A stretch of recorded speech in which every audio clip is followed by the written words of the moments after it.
off a daily fantasy. His number too high, then I'm probably fading him. He been on the road, he gon' eat up my salary. I hit a buy, he gon' lie before lock. Play back to back, then I probably won't pick on the DFS bachelor, good as it gets. Bit a few liners and hit me a leg. He had a good game, but it might be a trick. Log in the Slack so I know who to pick. Sharing our liners, we all gon' get rich.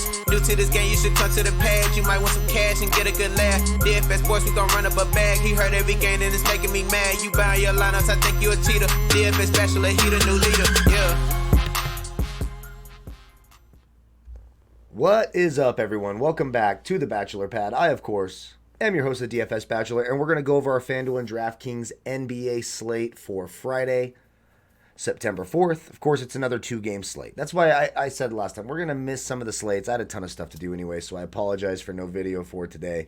I'm kind of glad I didn't, because that horrible blowout by the Clippers, I probably would have said to play the contrarian way the other way, so who knows.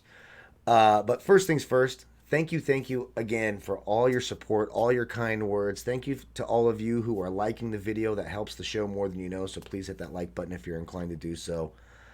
For subscribing to the channel, making me a part of your day. It's truly humbling. It really is. I'm always amazed by it, and it's always humbling. So thank you all again so much. If you're new to the channel, welcome to the team. A big cheers to you all again. I hope you all had a good night. I know it was a little rough. You basically need to stack Toronto-Boston's stars and then get some value in that Clipper-Denver game. That was basically the way to go. And again, they're two-game slates, so there's only so many ways you can go. So you might see a lot of ties tonight. When you have blowouts like that, maybe I haven't gotten the chance to watch the very end of the game. I was getting ready to do this. But, I mean, I saw it was like 91 something last I looked before I started focusing. And, you know, so you might have got a bunch of points from some super low person and ended up alone. But, you know, again, leaving salary on the table for these things is a good way to differentiate yourself. Playing some of those weird scripts, you don't always want to, like, you know, plan for blowouts, but in the playoffs and in two-game slates, you're like, you know, you never know. So you might get a guy like, you know, Bull or something goes out and puts up like 15 in his minimum salary, and you know that kind of shit happens. Anyways, thank you, hit subscribe, all that good stuff. Also, don't forget to check out overlaydfs.com. Great group of guys over there. It's a fun game. The sweat is super fun. Head on over there, go to overlaydfs.com, check it out. Also, hit them up on Twitter, ask them about their first deposit bonus. They do cool stuff. The football contests are already up. I mean, we're a week away from the NFL. So, I mean, we're right there. Yes, I know this intro is going long, and some of you, I'll tell you the easiest way for me to mute you from the channel forever is to be like, oh, he starts breaking down his picks at minute. You're just like I just wish I could show up to your work and be like, oh, hey, you shouldn't pay this guy today because, you know, like, fuck you. Anyways, I digress. But check out overlaydfs.com. And again, my player pools, even when I don't make a video, I always have my player pool. All the research tools are up here. The usage, history against the team, defense versus position, you know, fantasy points per minute, percentage of the time they hit 5 times value at each site, the lineup optimizer, all that. And I have my player pool set. You can click that link in the video description below and try Draft Dashboard 30 days for $1. When you use that link, you'll see a box that says Watch DFS Bachelor's Picks. It has my player pool, and it has tons of research, not just for NBA, but for baseball. I set a player pool there, of course, for NFL. I'm basically waiting for cut day on Saturday. That's when I'm doing my first fantasy football draft, by the way, because that's when you should do it, is cut day. Like, how many people overdrafted Leonard Fournette? I mean, okay, there you go. I mean, right there. He had 1,700 scrimmage yards, 76 catches for that team last year, and then he gets cut. And if you drafted earlier, you know, last weekend, and you know drafted Leonard Fournette and a team that's going to be behind and throwing the ball a lot, you know, you're bummed out. So anyways, after that, I'm going to really start going into the NFL. Of course, I'll be over at sportsbookreview.com live.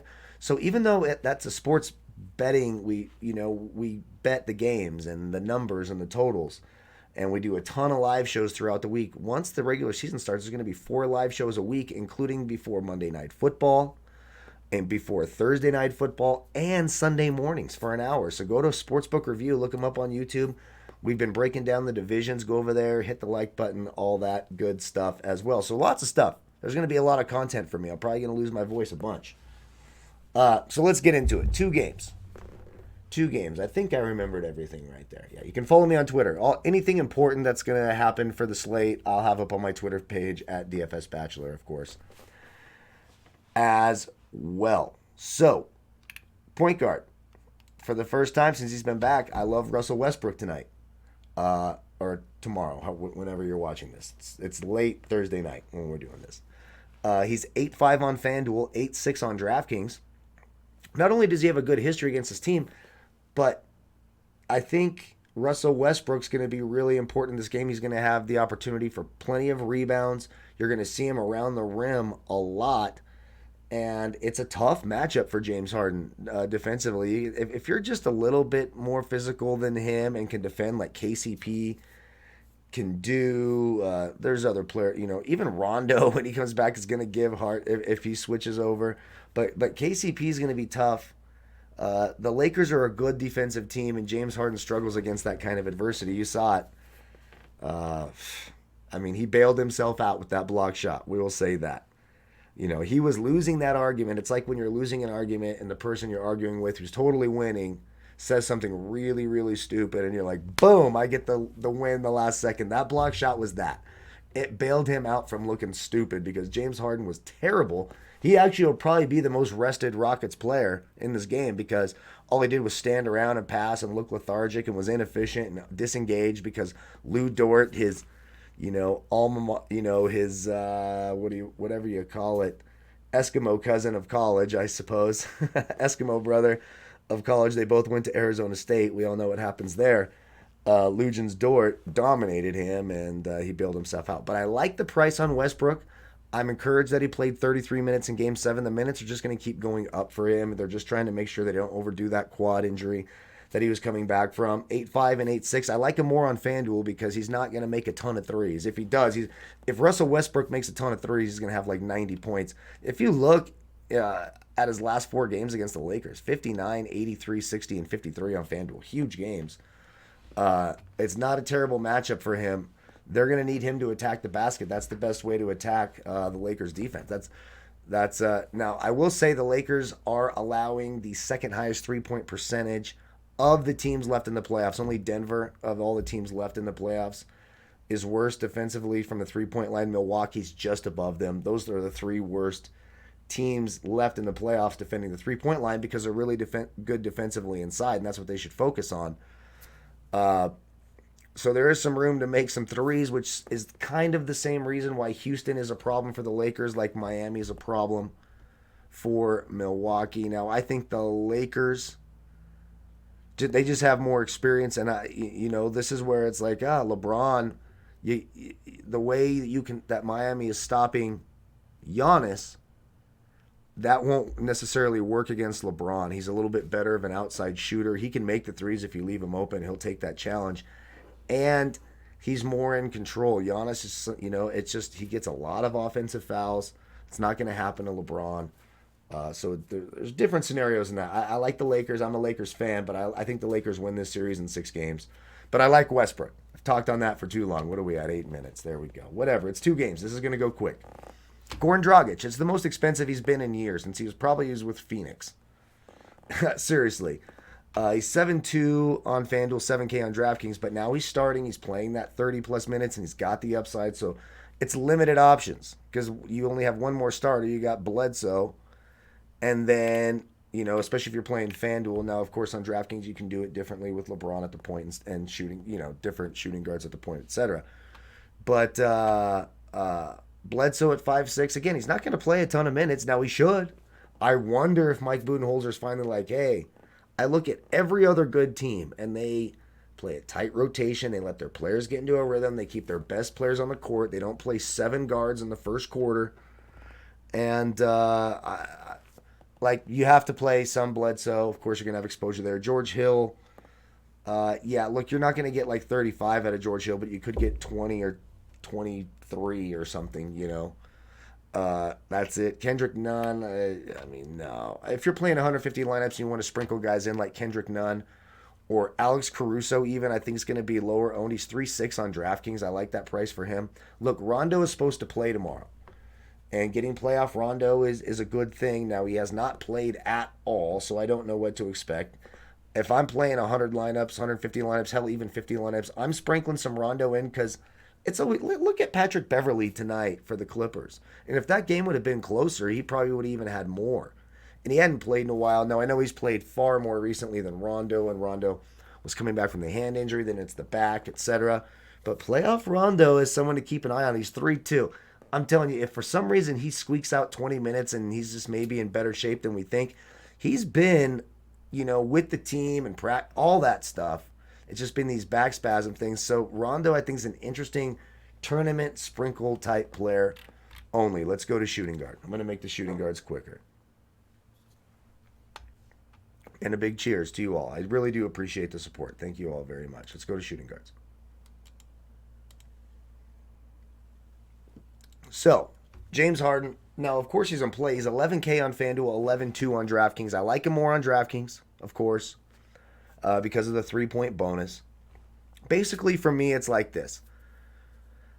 And you can do some lineups in between. I'll certainly have some lineups with Harden and AD. But if you're picking the Lakers to win, maybe it's a competitive game, you're paying up for AD. If for some reason you think the Rockets come out and they're ready to rock and roll and they win, then you pay up for the James Harden. Now we'll get to they're the two most expensive ones on FanDuel. It's close on DraftKings. I'll get to that. What's Harden? 11-2. I think Giannis is 11-5. I like Giannis. It's a must-win for Milwaukee. This is not a must-win for Houston, which probably is good for James Harden. Because when it's a must-win for James Harden, he chokes. Did have a 69 his last time against the Lakers, then a 39, a 49, a 43, and a 76. Again, the Lakers are a tough defensive team. They're going to throw KCP and probably some LeBron and Caruso. The Lakers are a good defensive team. Very good. You could argue they're the best defensive team in the league, honestly. You really could. I'd probably give that to the Clippers or Milwaukee. And, they're top three, and then you got Toronto in there, Boston. So those are probably the top 5 defensive teams. But even Miami's a good defensive team.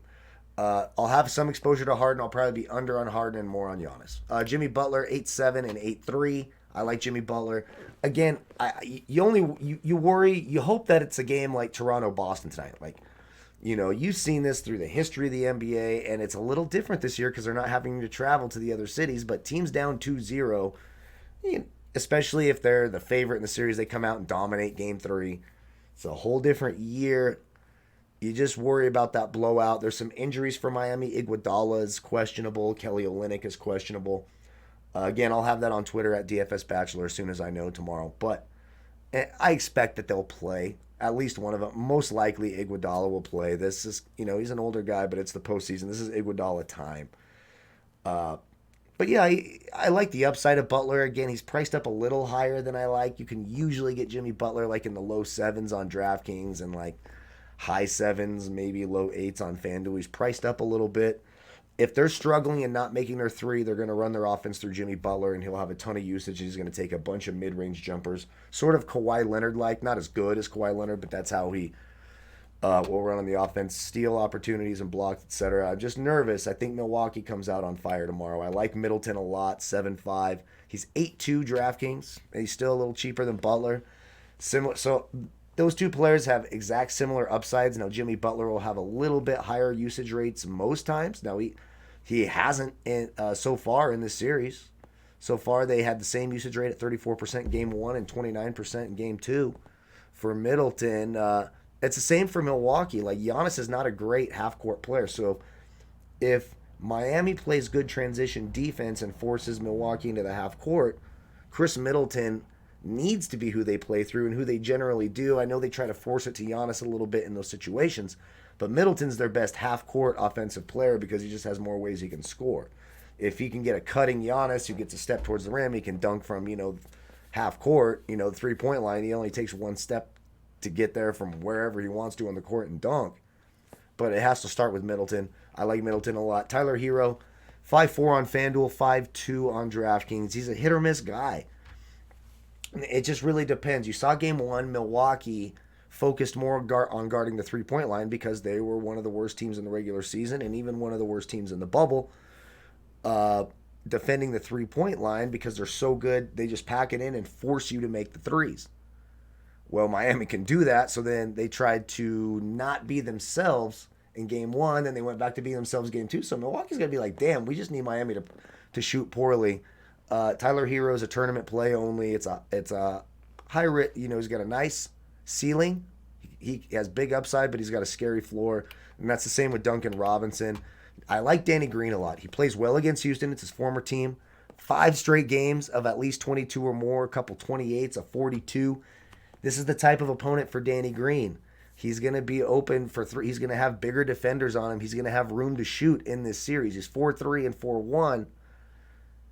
If he can make a few threes, I actually think this is the first time where I'm like, yeah, I feel good about Danny Green. Houston's going to try to play at that pace.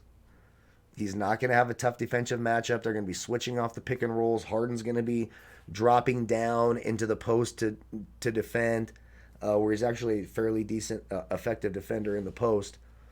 I like Danny Green. He just needs to make the shots. You worry about the rust factor this long off a 3-point shooter, but there we go. Andre Iguodala, he's questionable tomorrow. Connaughton. KCP, still going to see a bunch of minutes.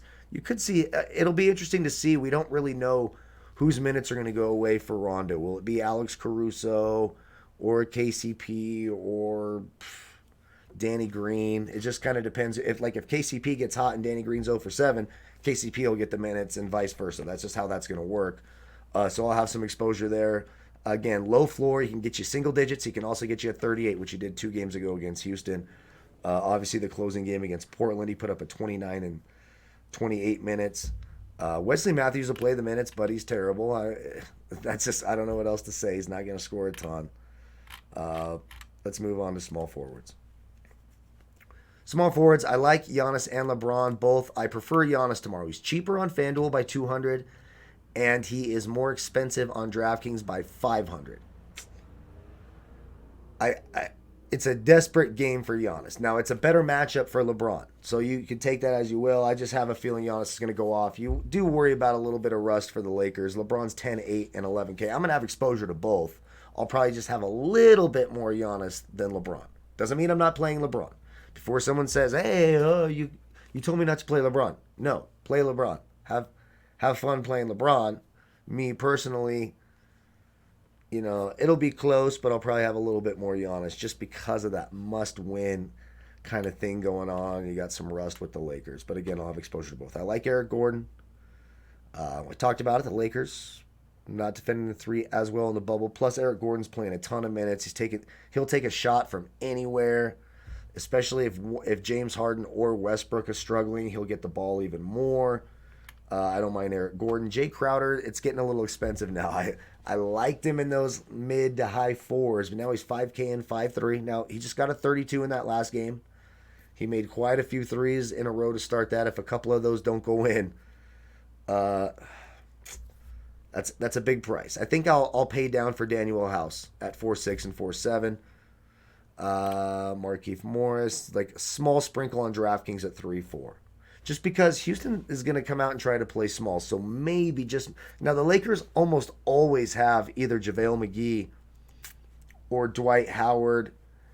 Well, I shouldn't say almost always. It's JaVale McGee, Dwight Howard, and Anthony Davis playing center when Kuzma comes in. But, Dwight Howard and McGee play about 30 minutes combined, a little bit more. Like most of the minutes at center.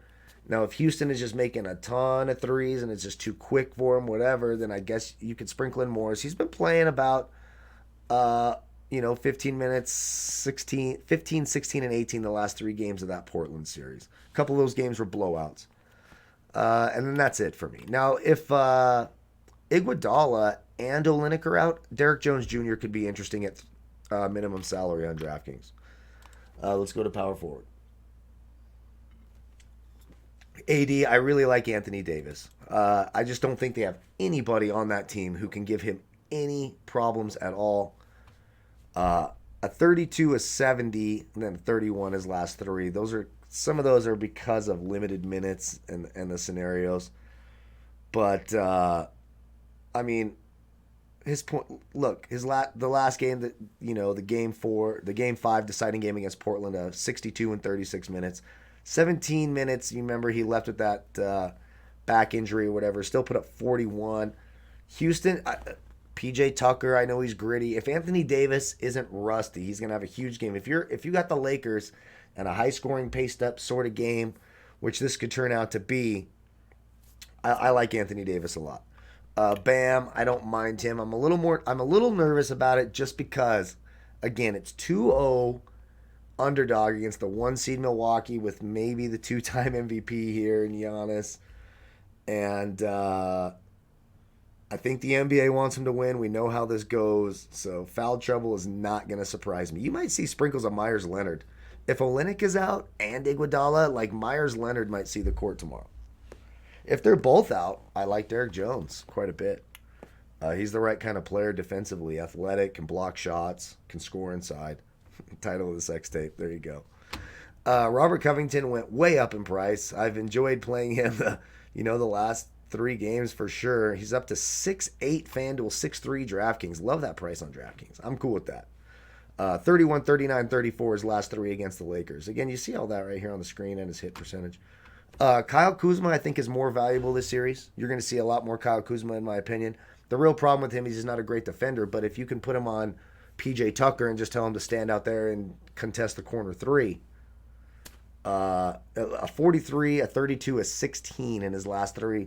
Actually, his last 5 against Houston, only that one game was under a 32. That was a 16. 32, 36, 49, 43. This is the right matchup for Kuzma. They need the 3-point shooting to help with the math on the threes.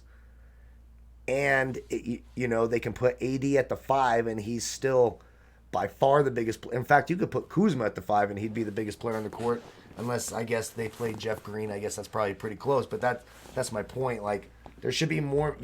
I think you'll probably see less minutes for either JaVale McGee or Dwight Howard in the series, and a little bit more for Kyle Kuzma. I think that's the right way to play it. Now you can just try to beat him up physically and defensively. We'll have to see what they try to do. Jeff Green, I think they need him in this series. He's 4-6 and 4-5. They didn't really use him as much those last couple games of the series against Oklahoma City because Russell Westbrook came back. And we talked about it. He was probably the player who's going to lose his minutes in the rotation. He might get some of those back. We'll have to see how Daniel House does. It'll be, or if Eric Gordon's super cold. I still think Eric Gordon stays on. I think Green or House, those minutes are going to fluctuate a little bit. You could see House at the 17 and 20 mark and Green at the 30-minute mark if he's playing good defense and they need the size to deal with AD, especially if PJ Tucker gets into some foul trouble defending Anthony Davis. Jeff Green will see more minutes. And then if you want to get cute playing a bunch of lineups, got Marvin Williams, I suppose, and that's it. Let's go to center. Oh, and Myers Leonard, like I talked about. Like if you're playing 150 lineups, just if Kelly Olynyk is out. That's the only way you would do it. If Kelly Olynyk and Iguodala are out, Myers Leonard might see the court tomorrow. That's all I'm going to say. Brook Lopez, 5'7", 5'6". At center, it's bad. It's Lopez, Tucker, McGee. Sprinkle them all in. I like Lopez the most. I think he's got the most upside for his price. I think this is a much tougher matchup for PJ Tucker than in the last round. Now, he held his own against Steven Adams, a 32 and a 31 those last 2 games. You're going to need the steals and the blocks. 4-8 DraftKings. I'll take a shot there. He's going to shoot some corner threes. McGee, a 15 to 30, a 26-35 his last 4 against. The problem is he only plays about 13 minutes. Dwight Howard plays, so McGee will play 13 to 15 and Dwight Howard 19 to 25. So, I mean, they do get minutes. Howard, of course, has a 25 and a 34 in 2 of his last 3 against the Rockets, a 6 in between there. But overall, he's been playing the minutes. Now, Portland was a much bigger team than Houston is. Even though Zach Collins was out, they still had Nurkic, Whiteside, So they're a much bigger team. Houston doesn't have a player even remotely that size stepping on the court. I mean, they have Tyson Chandler. Maybe they dust off Tyson Chandler. I highly, highly doubt it. Like, maybe. But that's it at center. So that's my early look. Again, you can get my whole player pool update. There'll be a timestamp on it. I'll show you here in a second. And all the little research tools, history against the team, all the stats I gave you can find right here on Draft Dashboard. Click that link, try it for 30 days for $1. When you do, how you find my player pool. is by clicking on your watched players list over here on the left, or from the drop down arrow up here, you'll see watch players. Then you'll see a blue box that says watch DFS Bachelor's picks and the time in Eastern time when I last updated it for baseball, hockey, basketball, and football, of course. We're going to have tons of football content this year on 2 different channels. So lots and lots of hearing my stupid fucking voice. Then you can use it in the lineup optimizer, mass lineup generator, late swap optimizer, etc. Again, click the link. Try it for 30 days for $1. Don't forget to like the video, subscribe to the channel, leave a comment in the comment section, qualify for our PayPal giveaway. That's what I forgot in the beginning of the video. I knew I fucking forgot something. A big cheers to you all. Thank you all again so much. Check out Overlay DFS. May the fantasy gods be with you all. And I will be live 1 o'clock Pacific, 4 Eastern tomorrow, breaking down our final division over at Sportsbook Review, the AFC West. Leading into next week, live show Tuesday with the opening lines. Live Thursday for Thursday Night Football picks, winners. You can come over live and ask your DFS questions there as well. All sorts of stuff. Love you all. Thank you all so much. Goodbye, folks.